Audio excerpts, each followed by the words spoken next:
Good morning everyone, welcome आपका commerce class रिंगस में। मैं Aslam Mansuri. We continue 12th accountancy का जो आपका चैप्टर चल रहा था, 5th chapter bank reconciliation statement, वो लगभग पूरा कंप्लीट हो चुका है। जितने भी न्यूमेरिकल क्वेश्चन थे, जितने भी प्रैक्टिकल थी, थ्योरी थी, उसके वीडियो आपको अपलोड कर दिए हैं। और आई होप आपको बैंक रिकॉन्सिलेशन जो स्टेटमेंट का जो कंप्लीट चैप्टर था वो सारा क्लियर कर लिया होगा। अब हमारा अगला जो चैप्टर चल रहा है, 7th chapter depreciation, reserve and provision. Chapter का नाम है आपका डेप्रेशन, प्रोविजन एंड रिजर्व। उस चैप्टर को हम पढ़ेंगे और इसमें जितने भी फर्स्ट ऑफ ऑल पढ़ा जाएगा थ्योरेटिकल पोर्शन और सारे डाउट क्लियर किए जाएंगे। ठीक है, तो अब चलते हैं हम क्वेश्चन की ओर कि हमारा जो डेप्रेशन, प्रोविजन और रिजर्व में किस टाइप के क्वेश्चन पूछे जाते हैं, क्या डेफिनेशन होती है और क्या मीनिंग इसकी होती है। तो ध्यान देना, स्टार्टिंग हो रही है डेप्रेशन। तो चैप्टर का नाम है हमारे पास depreciation, provision and reserve. 3 portion में आपका ये चैप्टर बटा हुआ है। फर्स्ट पोर्शन हमारे पास आएगा डेप्रिसिएशन, अगला पोर्शन आएगा हमारे पास प्रोविजन और लास्ट पोर्शन हमारे पास है जो रिजर्व बनेगा, उसके बारे में अच्छी तरीके से एक्सप्लेन किया जाएगा। तो फर्स्ट पोर्शन आ रहा है हमारे पास डेप्रिसिएशन। अब डेप्रिसिएशन का मतलब क्या होता है वो देख लेते हैं। पर डेप्रिसिएशन का मतलब होता है मूल्यह्रास। मूल्य को कम करना, या आपके पास ये दिया होगा हास या फिर होगा कमी। ध्यान देना, डेप्रिसिएशन का मतलब होता है मूल्यह्रास या हास या कमी। हिंदी का वर्ड जो हो रहा है, इंग्लिश टू हिंदी बन रही है हमारे पास डेप्रिसिएशन यानी मूल्यह्रास, यानी मूल्य में गिरावट। जो भी मूल्य होगा, मूल्य में गिरावट, मूल्य में क्या होगी, गिरावट होगी। ध्यान देना, मूल्य में गिरावट होगी। किसके मूल्य में गिरावट होगी वो देखा जाएगा। देखो, हमें पता है हमारे पास जो बिजनेस में असेट्स होगी, उन असेट्स की वैल्यू क्या हो जाएगी, डिडक्ट होगी या कम होगी। ध्यान देना, असेट और असेट्स थी हमारे पास, एक फिक्स असेट्स थी और एक थी करंट असेट्स। ध्यान देना, एक थी हमारे पास फिक्स असेट्स और एक थी हमारे पास current assets. Fix asset land, building, plant, machine, furniture, ये तो थी हमारे पास फिक्स असेट जो बिजनेस में लॉन्ग टाइम के लिए रहेगी, जिनसे बिजनेस कंटिन्यू रहेगा। एक है करंट असेट्स, जिनसे बिजनेस की जो एक्टिविटीज है, जो ऑपरेशन है, वो चलता रहेगा। केस आ गया, स्टॉक आ गया, डेप्टर आ गया, बिल्स रिसीवेबल आ गए। ये कंटिन्यू साल 1.5 साल में चेंज होते रहते हैं। तो जो भी डेप्रिसिएशन होगा आपका, डेप्रिकेबल जो वैल्यू है या जो डेप्रिसिएशन है, वो हमेशा फिक्स असेट्स पे चार्ज होती है। ध्यान देना, कौन सी असेट्स पे लगेगी, फिक्स असेट्स पे। तो यहाँ पे एक छोटा सा क्वेश्चन पूछा जाता है, डेप्रिसिएशन किस पे चार्ज होगा, फिक्स असेट्स या करंट असेट्स। तो डेप्रिसिएशन चार्ज होगा हमारे पास फिक्स असेट्स पे। क्लियर। अब चलते हैं, डेप्रिसिएशन का मतलब बताया थोड़ा बहुत कि असेट्स की वैल्यू को डिडक्ट करना, असेट्स की वैल्यू को कम करना ही क्या कहलाता है, डेप्रिसिएशन कहलाता है। तो टॉपिक की ओर आगे बढ़ने से पहले रफली आपको बता दूं कि ये जो डेप्रिसिएशन है फिक्स असेट्स पे चार्ज किया जाएगा। जो डेप्रिसिएशन है फिक्स असेट्स की वैल्यू को कम करेगा। उसके क्या क्या रीजन है वो रीजन हम पढ़ते जाएंगे। कोई भी असेट्स हम कंटिन्यू यूज करेंगे तो धीरे धीरे वो क्या हो जाएगी, यूज लेस हो जाएगी। That's clear. और एक जो भी असेट्स होती है एक फिक्स टाइम के लिए होती है। अगर टाइम धीरे धीरे उसका फिनिश हो रहा है तो असेट्स भी क्या हो रही है, फिनिश हो रही है। तो कुछ ऐसे रीजंस हैं जिस पे कारण डेप्रेशन लगाया जाता है फिक्स एसेट्स पे, तो वो कौन कौन से रीजन है उसको पढ़ने से पहले हम इसकी डेफिनेशन को अच्छी तरीके से देखते हैं। तो देखना डेप्रिसिएशन, मीनिंग ऑफ डेप्रेशन क्या कहती है। Depreciation is the gradual, gradual का मीन्स हो गया लगातार, ग्रेजुअल हो गया लगातार, और परमानेंट यानी फिक्स है, ध्यान देना।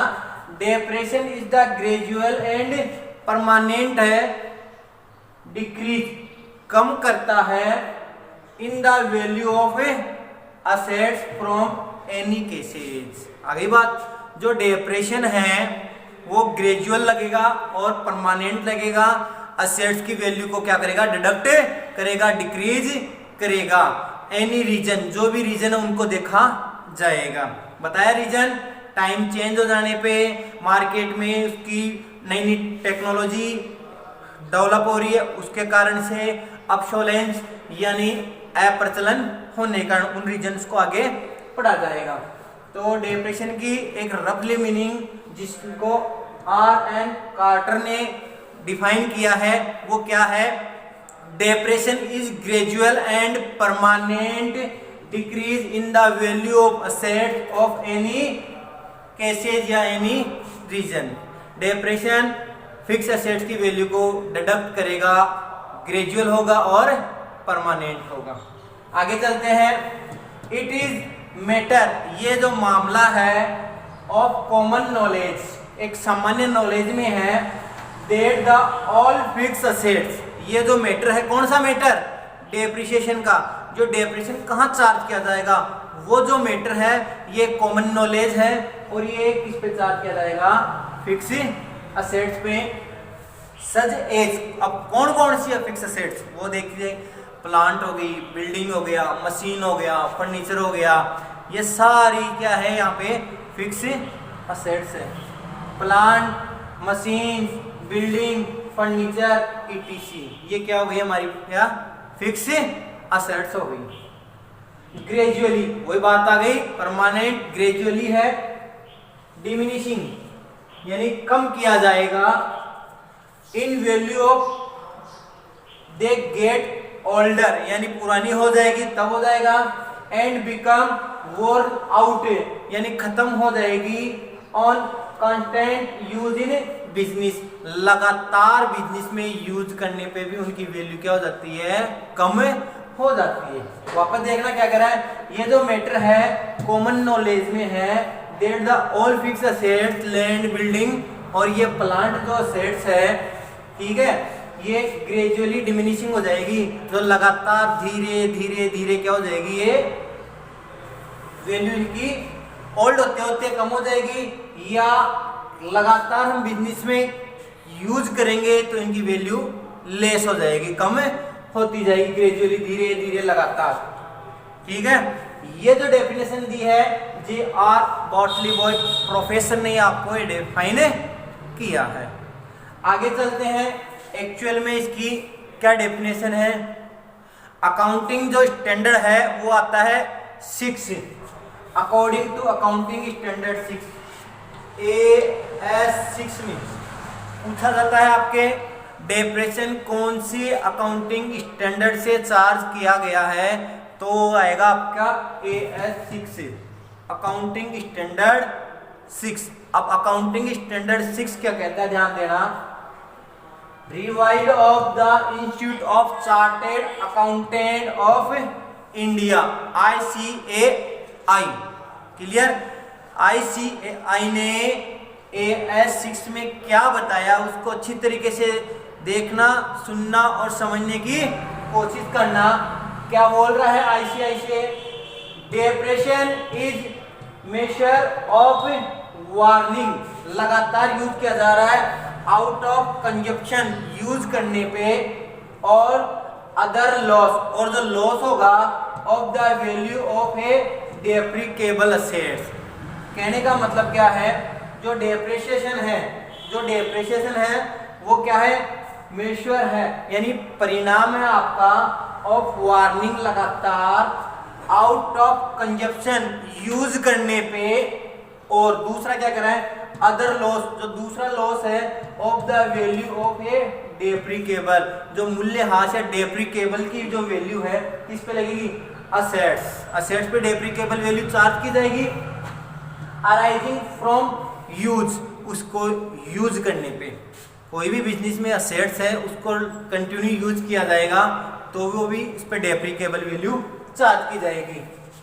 इफेक्शन ऑफ टाइम, अगर टाइम किसी असेट्स का फिनिश हो जाएगा तो भी वो डेप्रिकेबल हो जाएगी। कहने का मतलब हमने बिजनेस में एक फर्नीचर यूज किया, फर्नीचर ब्रॉट किया है फॉर यूज करने के लिए, अगर उस फर्नीचर को कंटिन्यू यूज किया जाएगा तो धीरे धीरे धीरे उसकी वैल्यू क्या हो जाएगी, डाउन हो जाएगी। या फिर ये कह सकते हैं जब फर्नीचर ब्रॉट किया जाता है तो फर्नीचर की कंपनी कहती है कि आपके सामने ये जो फर्नीचर है आपके पास कंटिन्यू यूज करने पे 50 ईयर्स तक आपके पास फर्नीचर रहेगा, बाद में उसका जो है जो फिनिश होने लग जाएगा। तो ये आ गया कंटिन्यू यूज करेंगे उस कारण डेप्रिकेबल होगा। इफेक्शन ऑफ टाइम, टाइम फिनिश हो जाएगा तब डेप्रिकेबल लगाया जाएगा, डेप्रिसिएशन लगा जाएगा। और अबसोलेंस, अबसोलेंस का मतलब था अप्रचलन, यानी यूज में नहीं आना।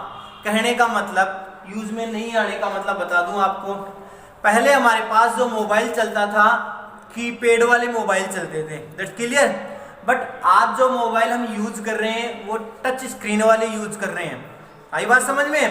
तो जो कीपैड वाले मोबाइल थे वो धीरे धीरे अबसोलेंस हो गए, यानी आजकल यूज में नहीं आ रहे हैं, अप्रचलन हो गई। तो अप्रचलन होने के कारण जो कीपैड वाले जो मोबाइल थे उनकी वैल्यू धीरे धीरे क्या हो गई, डाउन हो गई, तो उस पर डेप्रिसिएशन चार्ज किया जाएगा, तो उसको बोला जाएगा अबसोलेंस, अप्रचलन में आना।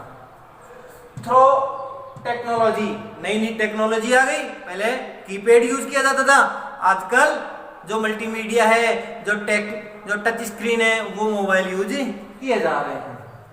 एंड मार्केट चेंज, और अलग रीजन है मार्केट चेंज। अगर मार्केट में किसी असेट्स की या किसी प्रोडक्ट की वैल्यू या डिमांड ज्यादा है तो जो पुरानी जो असेट्स है उसकी वैल्यू धीरे धीरे क्या हो जाएगी, डिडक्ट हो जाएगी, कम हो जाएगी, डिक्रीज हो जाएगी। तो ये कारण है, ध्यान देना, दोबारा देखना क्या कारण है।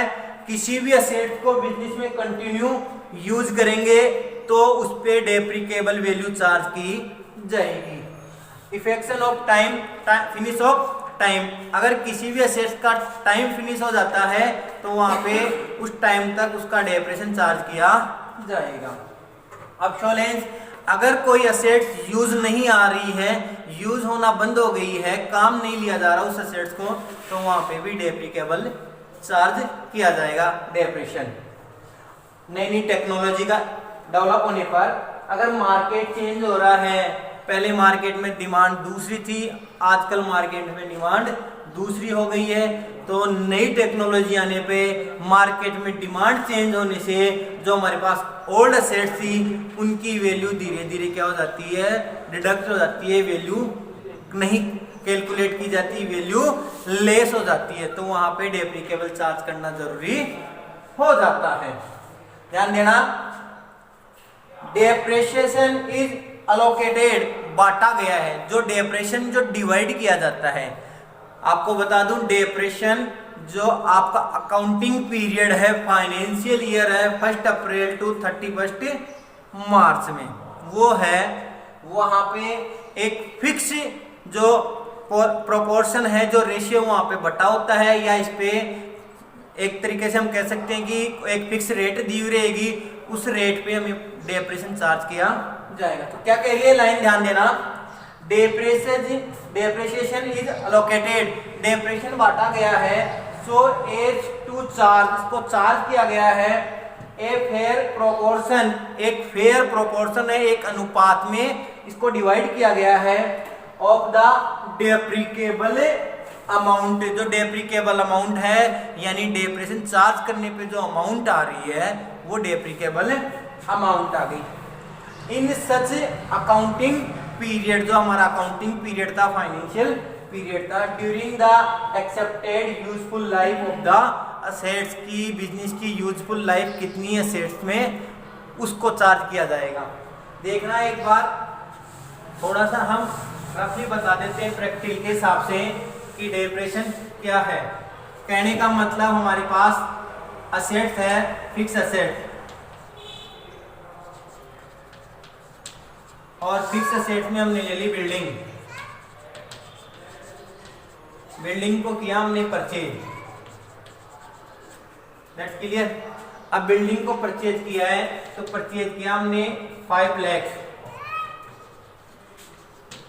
और ये परचेज किया है 1 अप्रैल 2015 में, 1 अप्रैल 2015 में परचेज किया है। अब 15 से लेके ध्यान देना, जो ईयर चल रहा है हमारे पास 2020, क्लियर, ध्यान देना 2020 चल रहा है। फर्नीचर हो सकता है, बिल्डिंग हो सकता है, फर्नीचर या बिल्डिंग किसी को भी हम एज्यूम कर सकते हैं।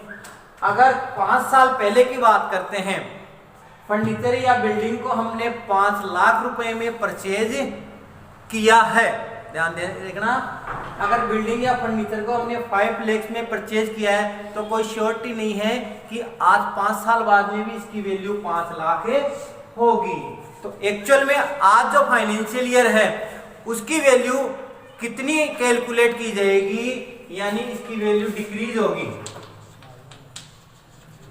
इसकी वैल्यू क्या की जाएगी, जो हर ईयर है, हर ईयर में इसकी वैल्यू डिक्रीज की जाएगी, और डिक्रीज करने पर जो 2020 यानी आज का जो टुडे ईयर चल रहा है उस ईयर में इसकी वैल्यू 5 लाख आएगी या डाउन आएगी। कहने का मतलब अगर यूज करेंगे, कंटिन्यू यूज करेंगे, मार्केट चेंज होगा, टाइम फिनिश हो जाएगा, तो इसकी वैल्यू डिक्रीज होती जाएगी। अब डिपेंड है कितनी डिक्रीज होगी, वो हमारे जो डीड होती है, पार्टनरशिप डीड होती है, उसमें बिल्कुल फिक्स कर दिया जाता है किस प्रकार से कितना चार्ज किया जाएगा। That's clear. तो इस प्रकार से डेप्रिसिएशन की जो मीनिंग है वो क्लियर की गई। अगले वीडियो में हम ये बताएंगे कि क्या क्या पिक्चर्स है, क्या क्या इसकी लिमिटेशन है, और क्या क्या डेप्रेशन के रीजंस हैं। क्लियर। लास्ट तक वॉच करने के लिए थैंक यू सो मच।